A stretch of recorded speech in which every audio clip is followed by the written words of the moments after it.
Amit Lohani, convener of FIFI, if you can come up, along with your speakers, Shaukat Sarkar, F&B specialist of Spencers, Sumit Saran, director of SCS Group, Ashwin Bhadri, FSSAI and compliance expert, head business relations, Equinox, David Williams, head agriculture office, US Consulate, Mumbai, and Kathleen Donahue, trade commissioner of Canadian High Commission. May I please request you all to come on stage? And I'll hand it over to Amit. Amit, all yours. Good afternoon, ladies and gentlemen. Let me introduce myself. My name is Amit Lohani. I am the convener of Forum of Indian Food Importers.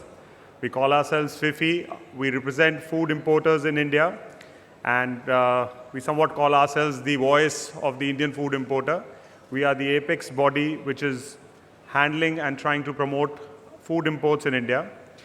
I'm going to start with a brief presentation on a bit about our association or forum, and then going towards what we've been able to achieve with food safety in the past 4 years, that we've been trying to get them to rationalize laws, to have more compliance in trade, and make laws and notifications to allow us to adapt to those laws and have international community also give the same information to exporters all across the world about the Indian food laws.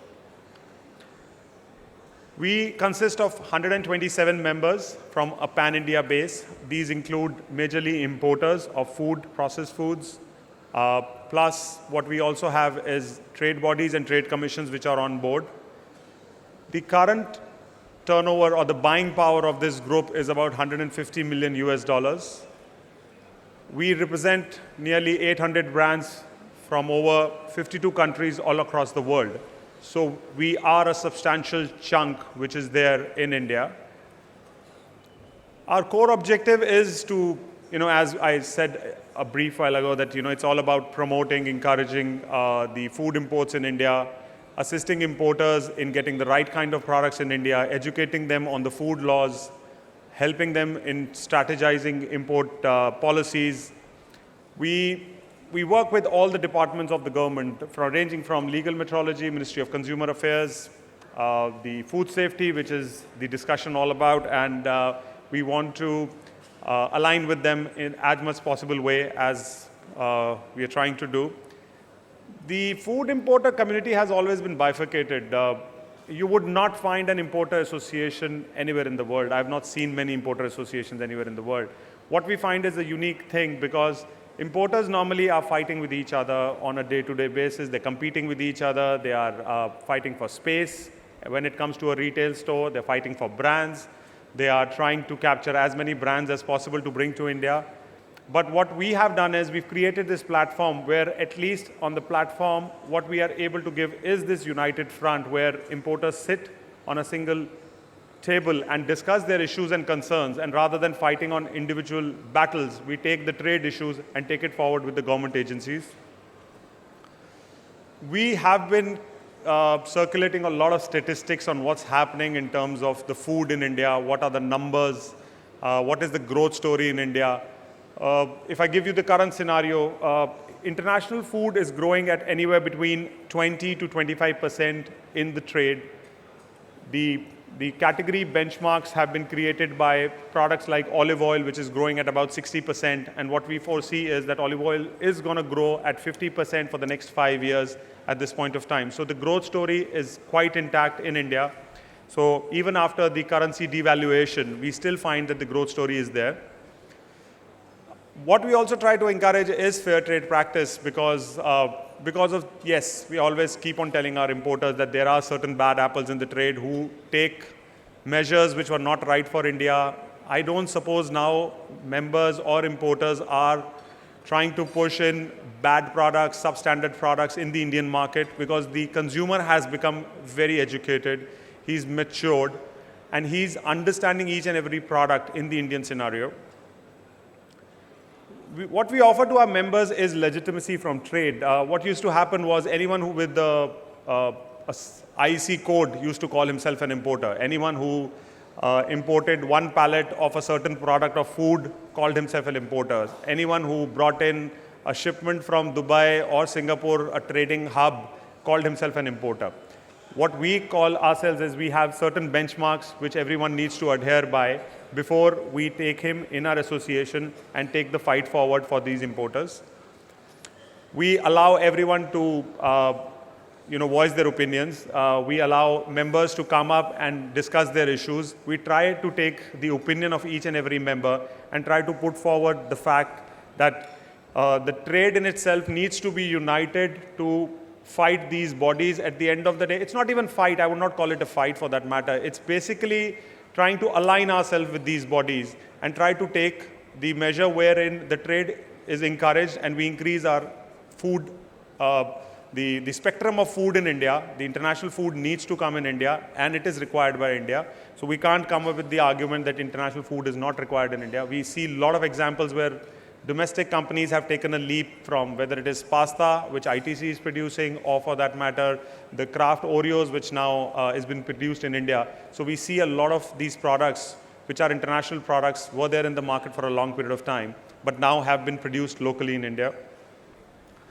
We try to create these opportunities with retailers. We try to promote food, do free sampling, do food shows with them. We work with embassies, trade commissions, and a lot of authorities.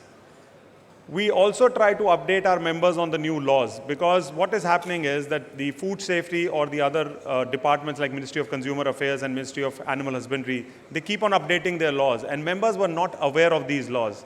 They used to rely on either the CHA or a single consultant who used to update them on the laws when the shipment has arrived. What we are trying to do is we send them regular mailers, we update them on the notification within 2 to 3 days of it being released. That way he gets updated and he tries to change whatever requirements are there by the Indian authorities and adapt to those changes. We, again, as I told you, we are a united front. What we offer to the trade is basically the Indian market scenario, because what the changes which are happening, the behavior analysis, the trends which are going on in the Indian market, normally the international trade communities sometimes are not aware of that, so we try to put forward those. We are, as I told you, legitimacy is one thing which we offer to members, and the same legitimate members we offer to the trade, so they don't end up tying up with someone who's not the right partner. And I always tell trade bodies that it's very easy to find someone who comes to a food show and the first person who comes to your stall and says that I want to import your product in India without having the knowledge of how to import that product in India, how to market that product in India. The only objective is to make money. I don't believe, unless you're passionate about food, it's very difficult to do the food business. It's not a very easy line. People believe importers are making a lot of money. I can assure you it's more of the passion and the effort which goes in, which is not visible to the trade in general. We facilitate a lot of inbound and outbound trade missions. We work with embassies, as I told you. So like last year, we took 3 delegations to Japan to promote Japanese food in India. We take outbound delegations to Dubai. And we guide them on the Indian food laws. We have regular meetings with trade bodies, trade commissioners, consulting groups. And we try to educate them on the food laws and the barriers, whether non-tariff or tariff, and try to update them on those. And the new launch strategies is something that we are working with everyone. These are some of the glimpses of the events we do. We do an annual reception where we invite all embassies, trade commissioners, the ambassadors of various embassies come to our.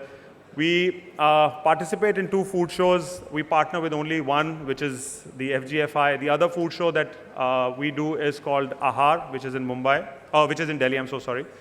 And these are some of the events that we do. This is one of the trade commissioners event that we did, and we educated them on the food safety updated laws.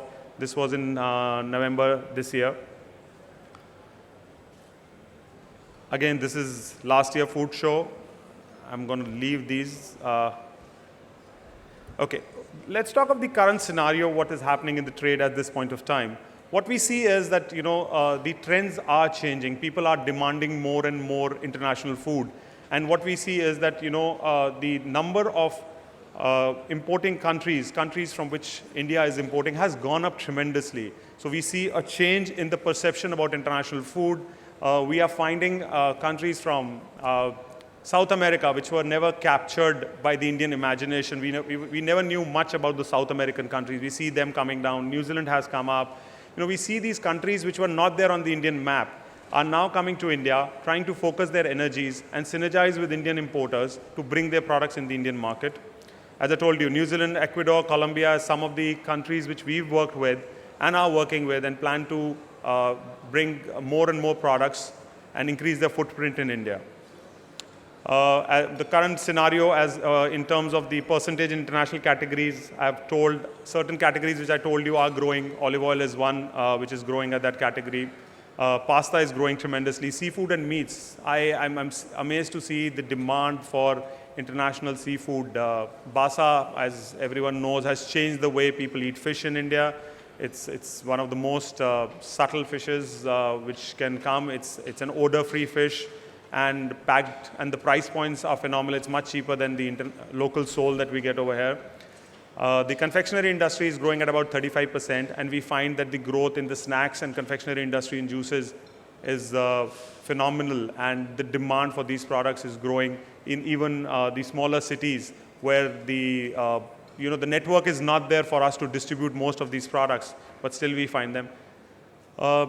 The other segment that we see growing is that free segment, the fat-free, the health food, the gluten-free, the cholesterol-free, the low sodium. Everyone wants to have a quinoa seed, or they want to have goji berries, products which are not staple to us, which we don't understand, but our doctors recommend to us, our friends living in US recommend to us. So these are categories which have suddenly sprung up, and we see huge demand for these categories.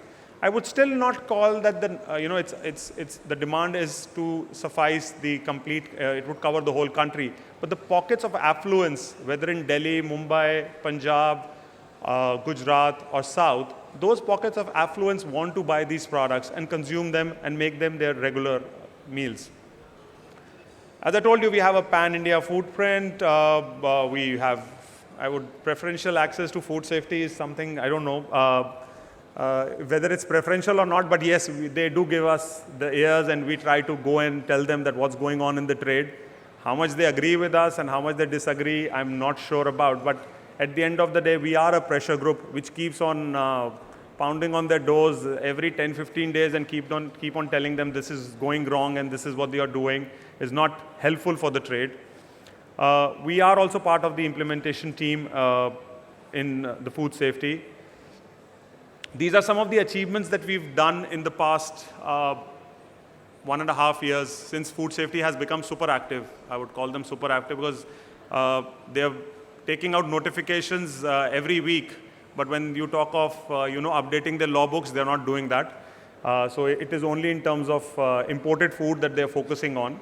So the importers were supposed to submit an annual return which had to have the FOB cost of my product as well as my selling price. And we went to them that, why do you want my P&L? What has my profit and loss statement got to do with you? And food safety for that matter.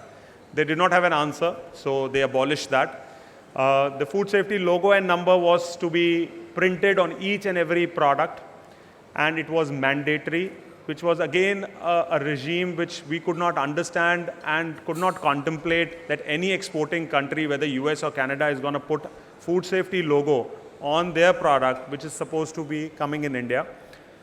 We went to them and have got it to become a rectifiable defect, which means that this can be put on a piece of sticker and then it can be put on the product. So there are two kinds of defects. One is a non-rectifiable defect and one is a rectifiable defect. There was some guy in food safety last year who thought that 8% of the Indian population is colorblind. And so they had these veg and non-veg logo, which was both in squares. And all of a sudden, the new draft showed that the non-veg logo has to become a triangle. And when we went up to them and they told us that, you have to understand the, the position of those 8% population because they are colorblind, they're not able to differentiate between red and green. So we have to change the shape. But anyhow, we gave a representation and we told them, you have to change it. It's impossible because we have millions of stickers which have been printed. And companies have changed their labels all across the world because the green and red logo is not something which is prevalent anywhere in the world. India is the only country where this is. So they've agreed to that, and I'm thankful for them. I'm sorry. They've recently, in January, made a steering committee which talks about the trade policies and the trade issues which are there, and they've made a 10-member committee at Food Safety, which now there's only one trade body which is part of that, which is FIFI. So they've acknowledged FIFI to be one of the people who are, or one of the forums which is increasingly raising the issues of the importers. These are some of the future steps which I've jotted down. They might touch someone's chord, they might not touch someone's chord, but overall the trade feels that these are some of the issues which are happening and creating some concerns for us. On 13th of September last year, Food Safety came up with a letter stating, it was not a letter, it was a piece of white paper which was stamped by an authorized officer, and said that we are giving you 20 days, and after 20 days we are going to do 100% sampling of all your shipments. And when we went up to them, I said, both the terms are contradictory. One is 100%, one is sampling. Sampling in itself is sampling. So what do you mean by 100% sampling? They said that any product which comes into India, whether of any batch, so if you have different batches, every batch has to be tested. If you have different shapes, it has to be tested. If you have different pack sizes, it has to be tested. And different flavors obviously have to be tested. So we made an example to them and presented to them in November this year, in which what we told them is that if a producer is producing biscuits in Malaysia, he brings in two kinds of biscuits, or an importer brings in two kinds of biscuits. One is a biscuit which is a vanilla flavor biscuit, and one is a strawberry flavor biscuit. The country of origin is the same, the factory is the same, the key ingredients are the same. The only change is the flavoring essence. The essence is strawberry in that. So in that two products, I gave him an example where 160 samples would be tested out of that shipment of those two products. And the officers did not agree with me. It's impossible, it's not going to happen. And then I gave them an Excel sheet which talked about that if those two products have 10 shapes, whether it's round, rectangle, square, triangle, your pyramid, then each shape is tested. So 10 into 2 becomes 20. If there are 4 batches in that, so different batches, obviously these products would not be produced in one day. So there are different batches. So 4 into 20 becomes 80. And if there are two pack sizes only, 100 grams and 200 grams, that becomes 160 samples. The cost of sampling is 3,347, but let's presume at 3,500 rupees. At 3,500 rupees, I am liable to pay 6 lakh rupees of testing fee to the labs for a container which is worth only 9 lakh rupees. So 6 lakhs out of 9 lakhs, that's almost 70% of my product cost is the testing fee. They are still not given any relief on this, but we are trying to pursue them on these matters. Codex is something which India is, food safety is a signatory, India is a signatory for that matter. And what we've been asking them is that since the last 4 years, the Codex committee is there. Most of your officers are visiting Europe all the time to attend these meetings, to align themselves. And in these 4 years, they've only made standards for 2 new categories, what I have understood. The standards have been made for caffeine-based drinks, and the standards have been made for olive oil and oils. These are the only 2 categories, besides the 337 categories which are already there. So that means out of the whole Indian population or the whole Indian importing community is supposed to import only 337 categories of products. Beyond that, they are not doing anything. Codex in itself has about 3,600 standards. And what we are telling them is that you need to align yourself with these standards. Once these standards are aligned with, then we don't need to apply for a product approval for these products. And if any of these standards hurt the religious sentiments of the country, if it is a beef standard, I don't want you to align those standards, but at least categories like culinary paste, sauces, biscuits, cookies, juices, beverages, the low-risk categories, this alignment needs to happen so that we have a larger gambit of parameters which is available with the labs so that they can test the product and allow these products in India. This is something which food safety does not mandate, because there was a notification in 1968 which talked about the fact that India is a dumping ground. And I agree, at that point of time there were these issues and concerns. I have no problems with that. There are concerns by the Indian authorities that India should not be made a dumping ground for substandard products. So this DGFT ruling or notice was there where they wanted us to, they wanted to check the shelf life which is remaining at the entrance of the product. So when a product enters India, they wanted 60% of the shelf life at the time when it enters the market. Now what we have requested them is that make this a rectifiable defect which can be put on a sticker. Then the issue comes in is the sanctity of the sticker. People remove stickers or people change stickers, which is what food safety has been telling us. What we've told them is, why don't you have a tamper-proof sticker? We'll give you examples of that. We've given them examples of a tamper-proof sticker. We've given them examples of a food safety logo, which is an embedded logo system which can be done, or holographic sticker which can be put. So these are, suggestions that we've given to them, and let's hope in the next 1 month they would agree to some. As I told you, the 60% shelf life, the DGFT ruling is there. What we are asking them is that you change it to different products or different shelf life spans. So let's presume there is a product with only 3 months of shelf life. You can't have a 60% shelf life because it's a by air, you bring it by air. Almost most of the time is lost in shipment and other things. So you're not left with that kind of shelf life. So beyond 15 months, any product which has beyond 15 months, 60% shelf life should be there. Anything which is 1 year and less, there should be only 50% shelf life. Any product which is 10 days, like fresh cheese comes with a 7 days shelf life. Now the product comes at the port, it's shipped out of Italy, and it takes about 2 days, 3 days for the shipment to arrive, or by the time it is cleared by customs. Anyway, 50 to 60% of the shelf life is gone during transit only. So it's very difficult to maintain this. And so basically the idea of this discussion, and we have an esteemed panel, and I'll take the discussion to them, because we have a retailer who has a perspective. We have the embassy, which we keep on having regular meetings, and they have a perspective on how they look at the food safety aspect of it. And we have a trade body, so and a consultant for that matter. So basically, I would like to start with David. What are the steps, or what are the interactions that you've had besides having it with FIFI? You've had with the food safety on these norms and regulations which are hampering food imports in India. Is this on? Yeah. Okay. I think I worked in India. This is my second tour in India. I was here 20 years ago when I was much younger. And I think the thing that impresses me most about what we see happening with FIFI and with FSSAI and within the diplomatic community is the level of coordination, the level of willingness to listen, to hear the concerns of the industry or of diplomatic missions. We see an increasing FSSAI is increasingly talking about the implementation of codex and science-based rules that we think will help address a lot of these issues. So I think what we're seeing is healthy.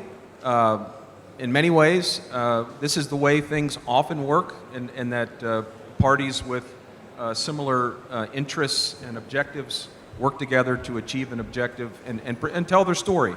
And I think that's what we're seeing happen. And frankly, 20 years ago, it was not something we saw happen very much in terms of engaging with local officials. And so I think this is an encouraging sign, and we're hopeful that things will improve and that we'll have greater understanding between the various parties.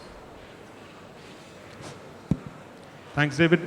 David, I also wanted to touch on the fact that the legal metrology system which is there it's having a huge impact. I don't know if the audience knows about the legal metrology. We have these standardized packs which have started last year, wherein certain categories have been demarcated, where the products have to come with certain standard pack sizes, wherein let's talk, if you're talking of a bottle of juice, the juice has to come in certain pack sizes of 50 ml multiples or 100 ml multiples. They cannot be all sizes. Whereas when you talk of US, everything is, as I told you, it's all in fluid ounce, or it's an 8 fluid ounce or a 10 fluid ounce or a 12 fluid ounce. How are you putting up with this issue? Well, unfortunately, I think we're seeing a situation where importers have had to stop sourcing certain products from the United States. I mean, we're actually seeing trade affected. And naturally, that's something we would like to see addressed. We're looking for a level of flexibility. I understand that India has its requirements, the United States has its requirements, Europe has its requirements, and We make Indian exporters meet our requirements. But I think we're really at the beginning of what I think is going to be a demand revolution in India. Whether when you're talking about food, I mean, if you look at inflation, popular media often focuses on the supply side of the equation here. I think there's a big untold factor with regard to the demand side of that equation and how it's affecting inflation. And so, the Indian economy, if my math is correct, doubled over the past decade. We have every reason to expect that it will double over the next decade. And so these are the kinds of issues. Indian consumers want new products. These new products seed the domestic market potentially. We could eventually see Indian firms producing these products here. I think it's good for everyone to see these products coming into the country, and not having these products come into the country has a real detrimental effect on modern retail, on general retail, and eventually employment in India. So. Thanks, David. I have Sekat over here.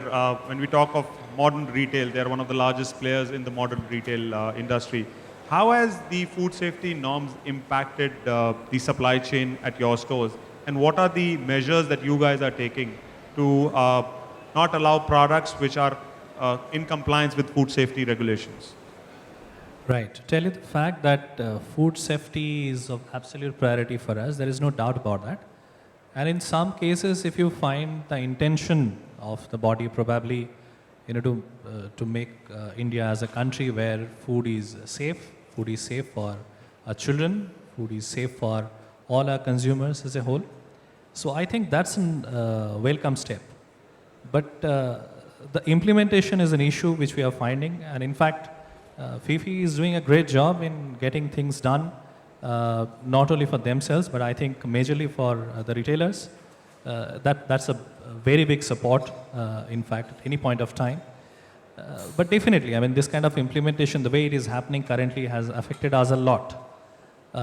If we make it in a value terms, 10% of our sales comes through imported food products, which is pretty huge for a company like us, which say around 3 to 4 years back, it was almost negligible or nil. From there, we have come up to at such a level, which is 10% of overall sale, which makes contribution both in terms of top line. At the same time, it has got a huge rub-off effect on our shoppers who comes to our store for the huge range what they can see.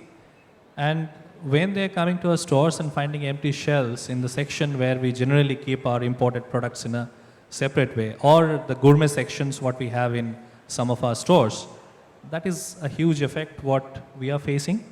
And availability is a big issue. Some of the brands which Indian shoppers are currently used to, they come and look for those brands in our stores, and suddenly those are off the shelf for past 3-4 months. That's causing a huge damaging effect on our reputation, and we are affected for sure. In terms of having other safety standards, maintenance of whatever we are having currently, we are having an extensive training session in our store level and in corporate level, where we train our people to, while receiving products, to see and check all the compliances.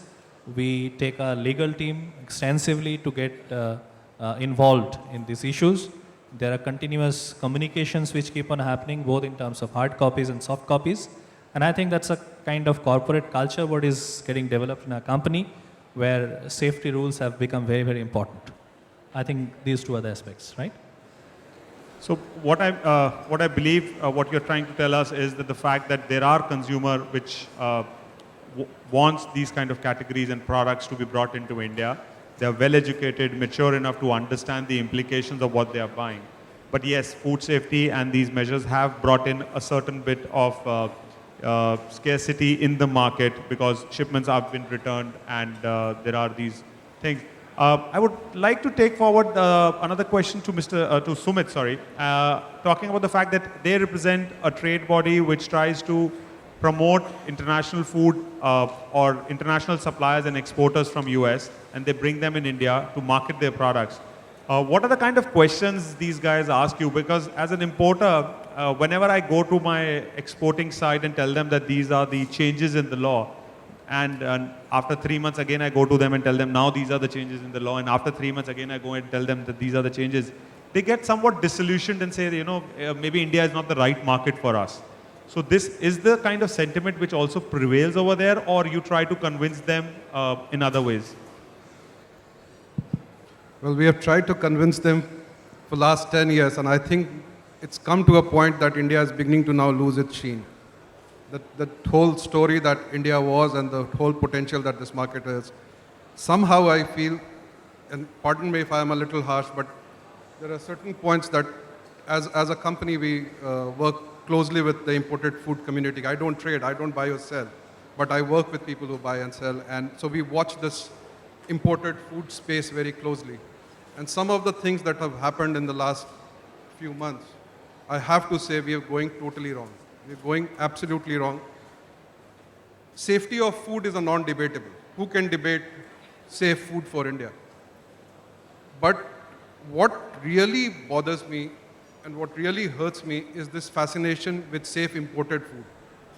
As if our lives and our life of our children are dependent on the safety of the imported food.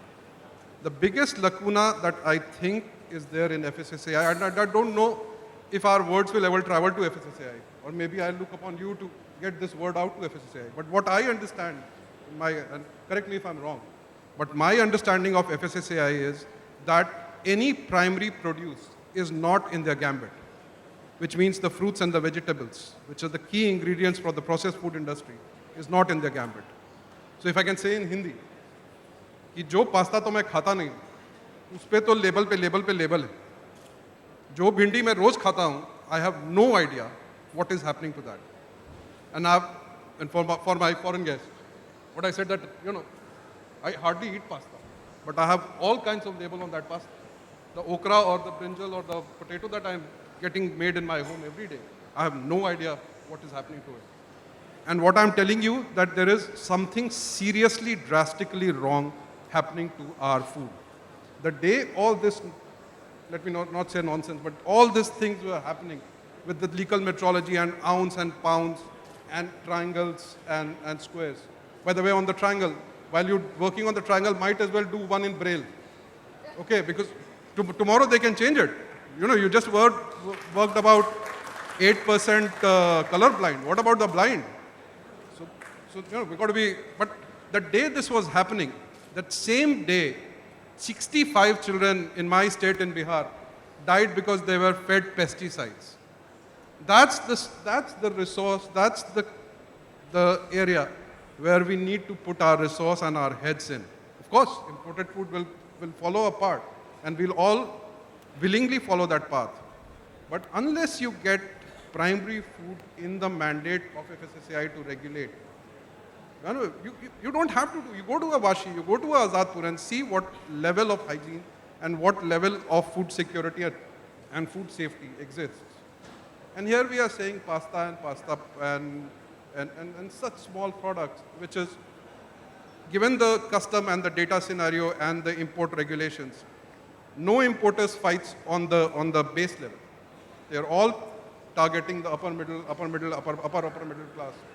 And so they are actually getting the best of the products that the world has to offer. So instead of facilitating this industry, which is only 10, 15 years old and has had spiraling effect on changing the Indian food industry as a whole, we've got stuck to this while the whole elephant of safe food in India has gone completely unanswered.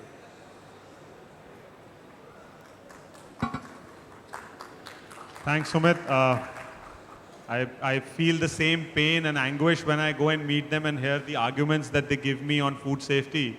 And when I talk of 20 million kids having a midday meal every day and you don't have standards for those, and maybe a total population size, what we cater to is about 5 to 6 million in the entire country, and you have every possible standard and barrier which is there for these kind of products. So, the way the discussion goes with them is that, after a certain point of time, the discussion ends with a note where they say, who is dying in India if imported food is not coming in India? What is the reason for these imported products coming in India? And that's another thing that people have to realize, that when we talk imported food, fortunately or unfortunately, we only tend to focus on what I call as the complementary food, the olive oil and the pastas and the blueberries and the Washington apples of the world. The fact is that India, with its population and the way it is growing, India has to import food, which is the supplementary side of our business. So while all we can talk about is the high value stuff, the fact is that all our dals, all our lentils, at some point of time our wheat, all our edible oil is anyways imported. So we need to look at import in a much larger perspective. Second is that when India is looking to provide 3 meals a day to 1.2 billion people as a constitutional guarantee, trust me, India does not have this much food. I mean, you saying 5-7% population moving from a lower to a lower middle, you talking 80 million people. You talking a Germany shifting its eating pattern. India, I'm telling you, does not have atta to give. So if we keep fighting import as a this big devil, there is going to be disaster. At least I feel.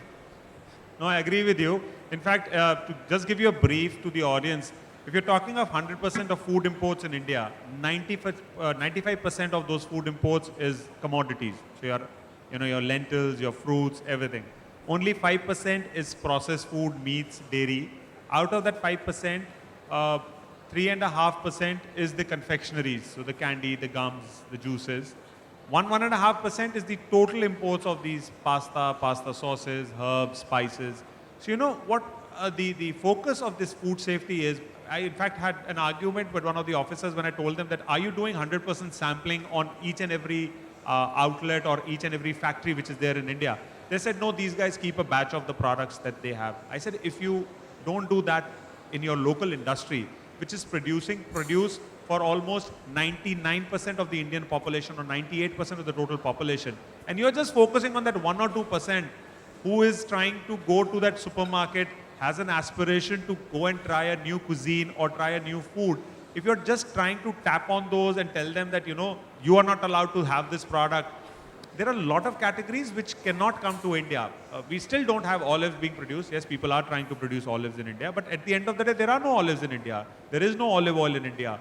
If the celiacs of the world, if they want to have celiac-free or gluten-free food, it is the international produce which came into India, and now Indian companies have started producing these products in India.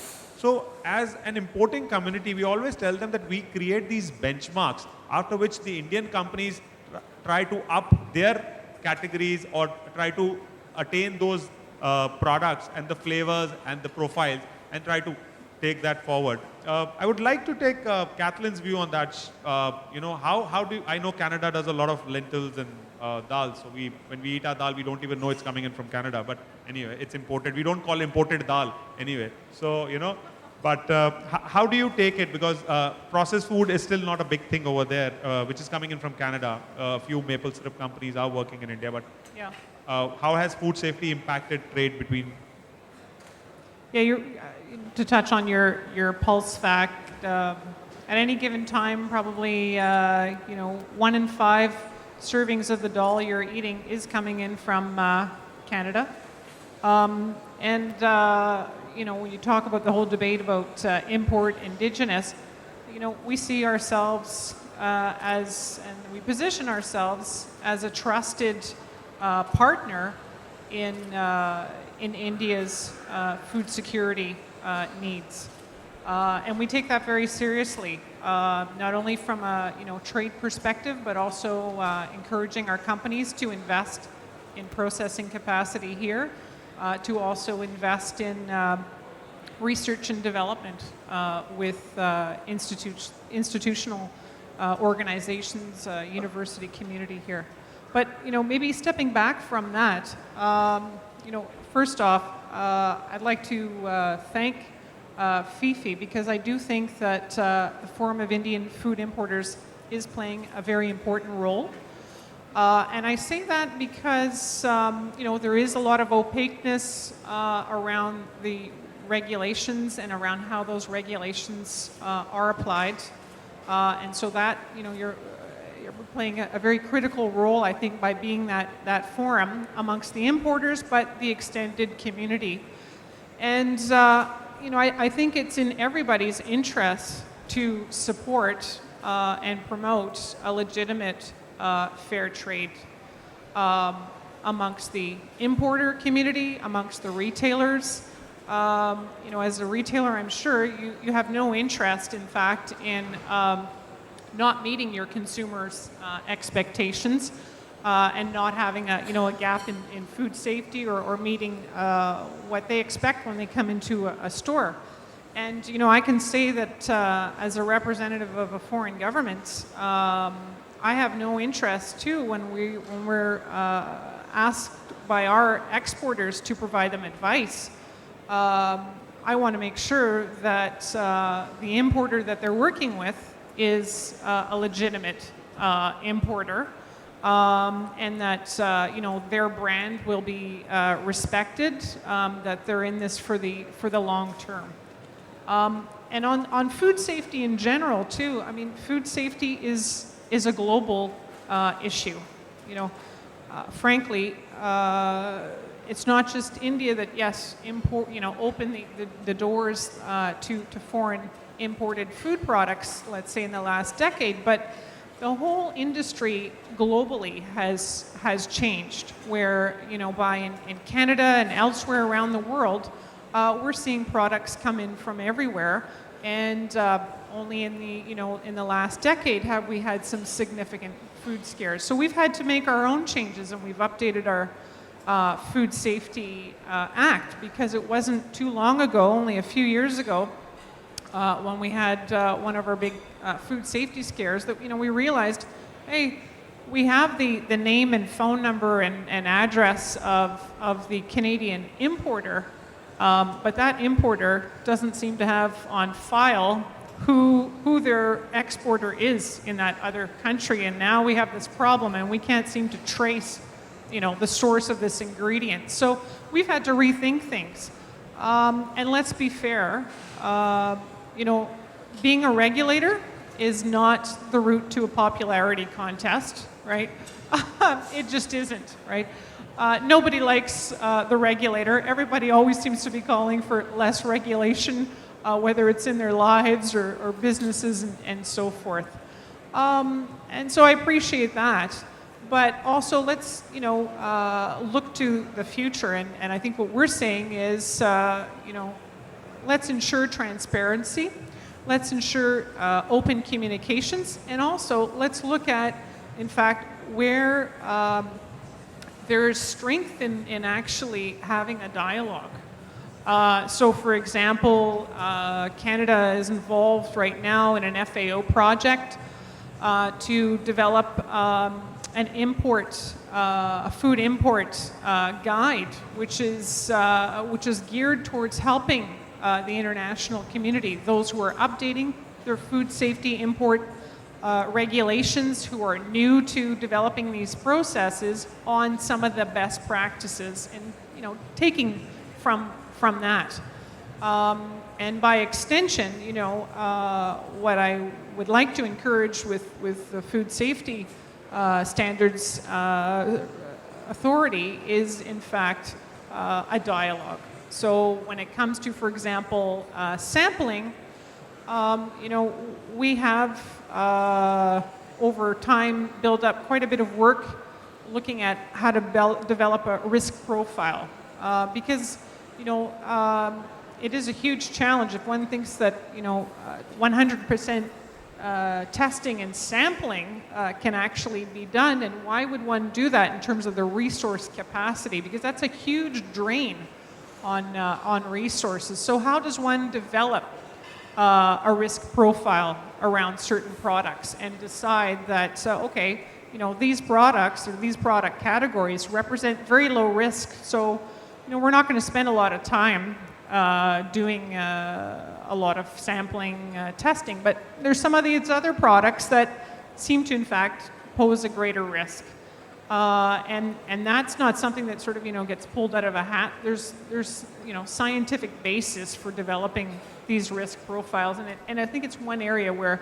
there's probably work that could be done to share best practices. And lastly, I think, hopefully, I'd like to think we're on some right route. I think your words earlier on today, Amit, were encouraging to see some of the areas where FIFI has been able to, I think, present a position and get that taken into account by food safety, and they acknowledging that and retracting some of those regulations. And I think it's very encouraging that FSSAI has agreed to allow FIFI to participate in an upcoming steering committee process, because the dialogue is very important.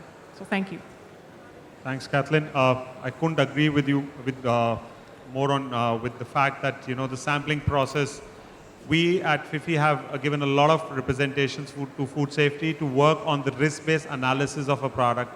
So if a certain product, only the ash content or the lead content of a product is the primary concern, rather than testing on each and every parameter and wasting so much of time, energy, and money, we should just test the product on those. And also, what we've also, we are trying to work with them and tell them that you should have green channel countries where you've had a product portfolio or a product category coming from a certain country without any problems for the last certain amount of time. Then you should have those products in the green channel so that the movement of these products is much faster. The delay is not helping anyone. Rather, it's not helping the consumers, because the cost which is embedded upon to us is forwarded to the consumer. Every day, our shipment, which is stuck on the port after 7 days of free time, we are paying almost about 250 to 300 US dollars as damage and detention, which is not something which the exchequer is getting. It's maybe a foreign shipping line which is making that money.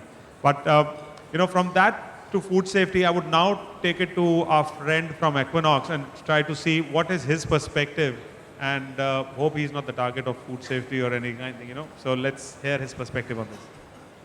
Whenever I speak on FSSAI, the first thing is people get angry at me as if I am from FSSAI. So first, let me clarify, I'm not from FSSAI. I'm a consultant, or my company consults food business operators on how to stay within FSSAI and accelerate processes over there. FSSAI is a good change. It was required, definitely, but implementation, the way it has happened, is not been in the best of the spirits. They're taking it down to the letter of the law, and especially in its infancy, I think they're becoming a little too harsh. And especially on importers, I think that's the one that is biggest hit, where the focus should be more, as you're saying, at street level, where children are falling ill, children are dying, and not one or two, in hundreds every single day in the city, people are focused on one particular place. And I think the focus is because that is very regulated. You have a point of entry, right? When it comes to street food or normal food, there are hundreds and thousands of places within a city, so regulating it becomes really difficult.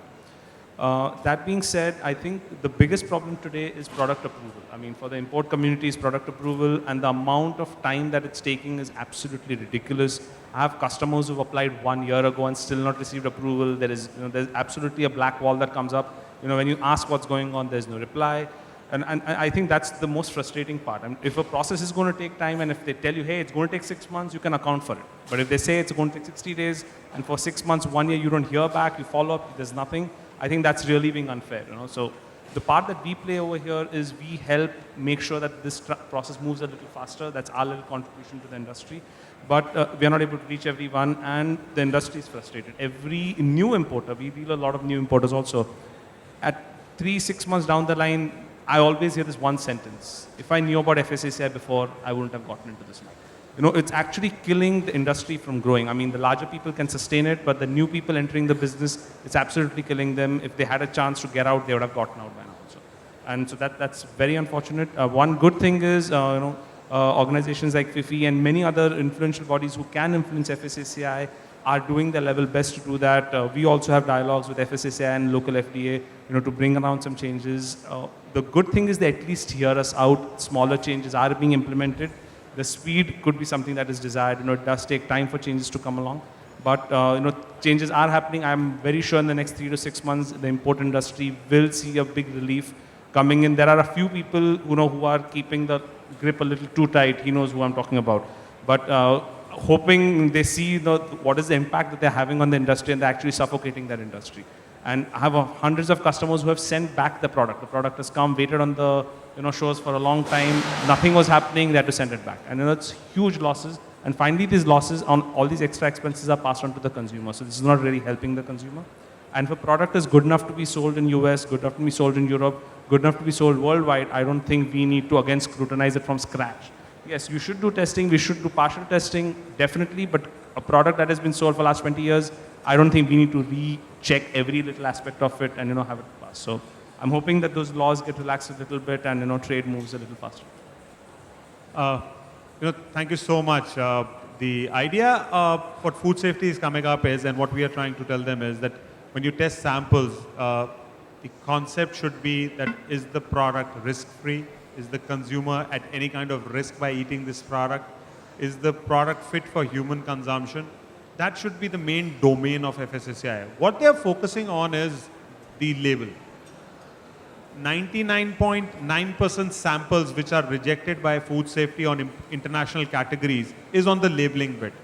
The and is not right, the by is missing, the LOT, the O seems to be a bit smaller. So these are, small issues and concerns which they raise, which is, we had almost about 1,000 ship containers which were stuck at ports in the month of October. 30% of those containers have been re-exported. So that is a huge loss to everyone. That's a huge loss to the pride of my country, because at the end of the day, the exporter is not willing to take those shipments back. I lose my money, I lose my face, and the exporter does not want to export to India ever again. So that is what's happening. So I don't want that scenario to, creep up again, and that's the reason we are meeting each and every officer individually, trying to convince him, trying to convince the Food Safety Office. We are meeting everyone from the Ministry of Health, the Joint Secretaries, and also trying to update them that this is what is happening. We've given one of the representations to Mr. Ghulam Nabi Azad to ask him to give the importers some bit of relief and to try to get this compliance mode in a manner where importers are able to comply by it. I would like to ask the audience, because we only have 5 minutes, if anyone has any questions for the esteemed panel. Okay, I have a question over there, please.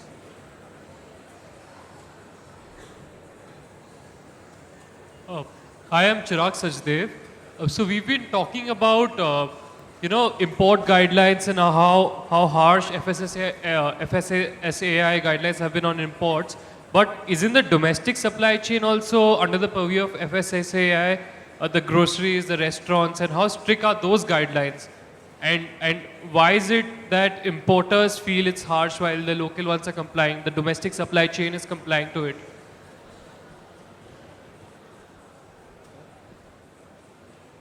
The guidelines for domestic supply chains are also there.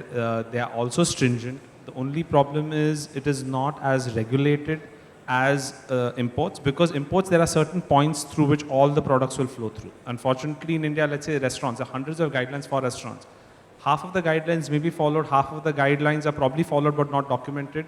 But there are not enough people to go to each and every restaurant to make sure that this is being done. In case of an import, since there is a single point of entry, where they're able to keep that grip really strong and execute it really well according to them.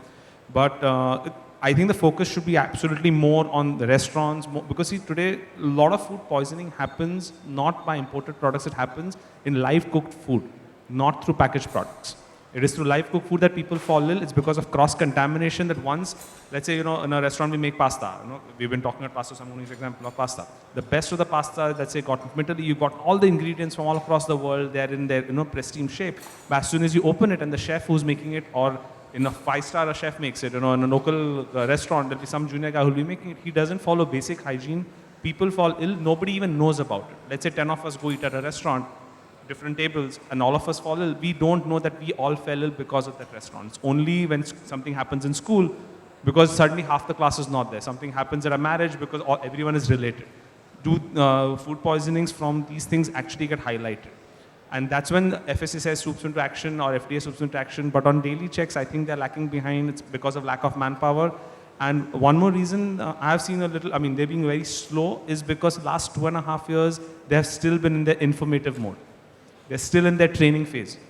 4th of February onwards, they're taking their gloves off. 5th of February onwards, you will start seeing raids happening a little bit more aggressively. Locally, I don't think too much is going to change for importers, because they're already, at your necks. I don't know what more they can do to you. But locally you will see things getting implemented a lot more aggressively, and it is going to hit the industry. It is going to raise the bar, and locally also we'll have to start complying to all the aspects of the law. Otherwise, it is going to be a big problem. If I have a minute, like I said, it's becoming a mindset issue.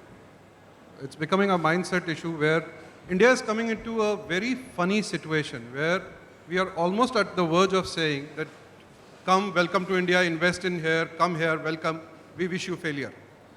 That does not work, and you will see the ramification of this going beyond the import trade, which will begin to impact the food trade as a whole. I just hope that our words get across to them, that's all. I have just time for one more question. I'm Arvind. I have a small chocolate company in Bombay. Before you raid my premise and take whatever you want from me, is it not your duty to inform me, educate me what I should be doing? A small-time player, he runs across the street, cannot afford to go to Equinox. Today I know you, I can probably come tomorrow, but I would not have known you. I would not have done that. If I start a setup, my mom makes very good chocolate, I started, people started buying from me, and so on and so forth. The moment it goes 10 kilometers, these people would come to my shop.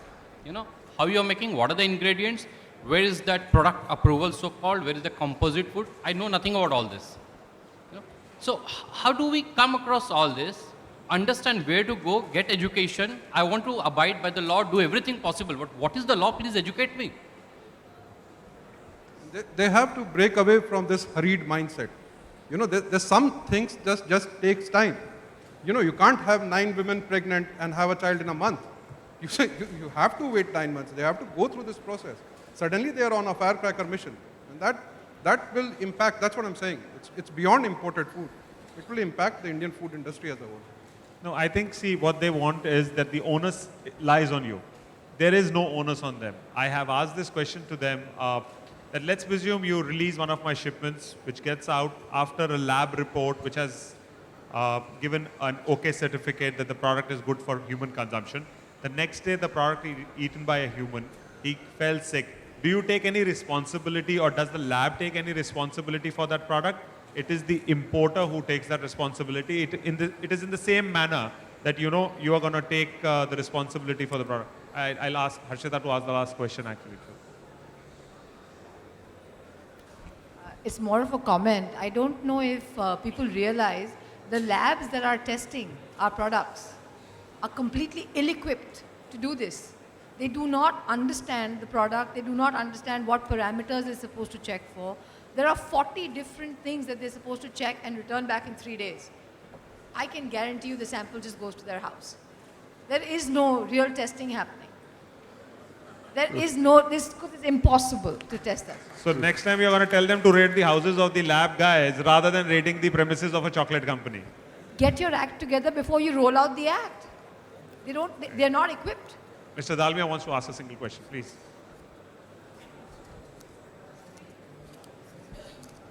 Just taking that further, there is a standard for a byproduct of oil extraction, solvent extraction, called benzopyrene.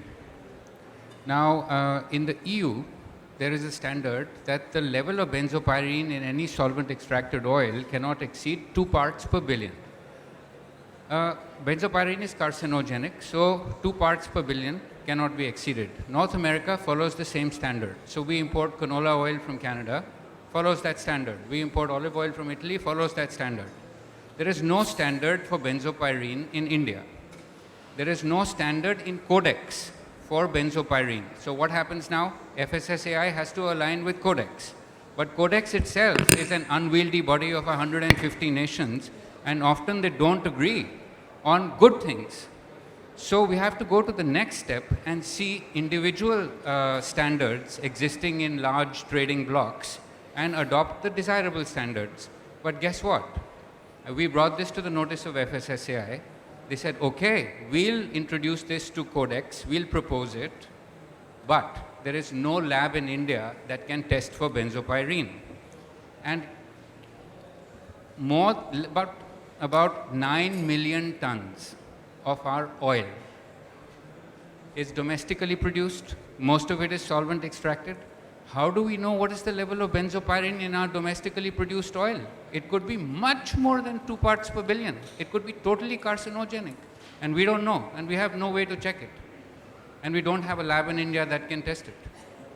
No, what we are also proposing that the labs need to be educated and we need to be more informed about the laws which are happening. So when we talk of a company or someone who started a small venture in his home of producing chocolates, but yes, we still come with a message to food safety that, you know, as a trade, everyone wants to comply by the norms. The only thing is make some clarity on those norms, remove the ambiguity of the norms, and also have officers who are educated enough to teach us, have melas, have seminars, educate us.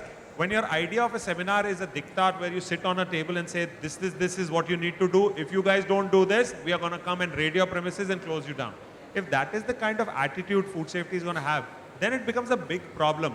Now, we are not Arvind Kejriwal who's going to sit outside food safety office and say, I'm going to sit down over here and not going to move unless you change the thing. So it's not possible for me to do that or anyone to do that. But when the community as a whole is going through this stress, we need to take action. And I hope some of the bits which we are talking about goes to food safety. I thank my panelists. I thank the audience. Thank you so much for coming. Thanks.